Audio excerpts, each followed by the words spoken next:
Bonjour à toutes et à tous, des images fantastiques. Ce matin, on vous propose de faire un tour de l'île. Et dans ce tour de l'île de Bora Bora, on ne peut pas passer à côté de ces magnifiques, énormes canons. Alors je vais vous expliquer très rapidement ce qui s'est passé. En fait, en 1941, Pearl Harbor est attaqué. Donc on est à Hawaï et les Américains prennent ça comme une déclaration de guerre. Résultat, il faut trouver un endroit pour créer sa base de ravitaillement. C'est à ce moment-là qu'en faisant des études, il se rend compte que Bora Bora est la seule île du Pacifique Sud à avoir une seule passe. Effectivement. Donc, on a une île haute, comme vous le voyez, vous avez le mont Otemanu, regardez cette magnifique montagne, et vous avez bien sûr cette barrière de récif qui fait qu'aucun sous-marin japonais peut s'introduire dans le lagon pour attaquer la base de ravitaillement, à part bien sûr dans la passe en question, et dans cette passe ils vont mettre un filet anti-sous-marin. Donc l'idée elle est claire, on a le mont Otemanu derrière nous qui nous protège des attaques des avions.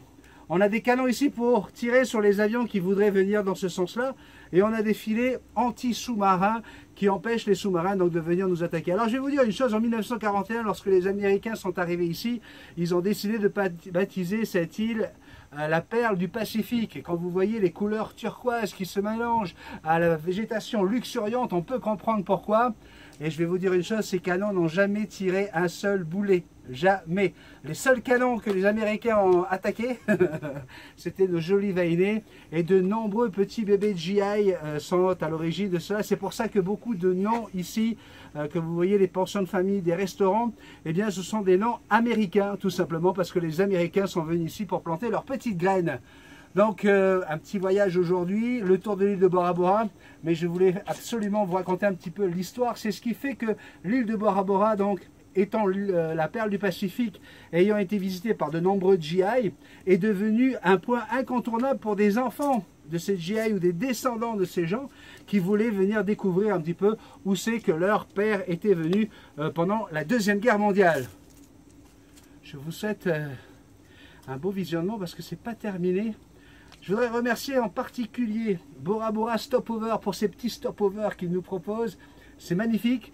Moi, je continue, je vous dis tout de suite. Je pars avec Fabrice en voiture. Bora Bora Stopover, c'est des activités, c'est des options incroyables qui nous sont proposées depuis le début de notre séjour. L'aventure continue. Allez, on y va. Viens, papa. On y va, mon papa. Allez. Ouais, oui, on a encore plein de choses à voir. On y va. Ah, c'est magnifique, hein. Wow. Oh, tu veux venir avec nous? Allez, viens. On continue la balade. C'est pour se cacher. Ah. Les gars, ils étaient ici, ils se cachaient là-dedans. Voilà, là, regarde. C'est comme un bunker. Là, je peux te dire qu'ils ne peuvent pas se faire attaquer. Et donc ici, tu devais avoir des vigies qui regardaient un petit peu qu'est-ce qui se passait. Donc, comme vous pouvez le voir à l'image, vous avez l'île de Taha où tu es né à Hamene. Oui, Hamene. C'est là que tu as grandi dans cette île. Et juste à côté, nous avons Raiatea. Ouais. Raiatea qui s'appelle aussi l'île vanille. Ouais. C'est à Raiatea qu'on retrouve les plus belles vanilles du monde. Voilà. Merci beaucoup, Fabrice. Regarde, les gens sur le lagon, les gens, c'est merveilleux. C'est juste merveilleux. Super. La vie est belle. Ok.